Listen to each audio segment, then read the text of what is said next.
Hey everybody, check this out. I'm pruning my white sapote tree. It's about 15 feet tall now. I'm up here off the ground. I'm like 7-8 feet off the ground actually right now. You see?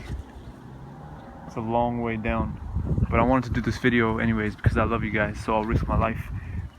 So I'm gonna prune my sapote, and I've noticed, usually this is the case with a lot of fruit trees actually, the vertical branches won't make fruit. So this is a vertical branch right here. No fruit on it. The horizontal branches, the branches that grow at an angle, they actually have fruit. So here's a angled branch and there's fruit on it. Let me find another one. Here's another angled branch growing at an angle and there's fruit right there. See it?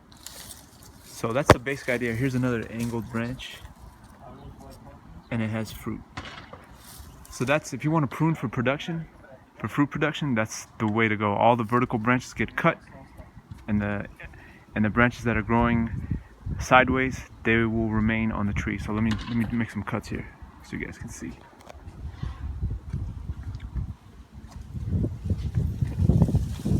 Cut here.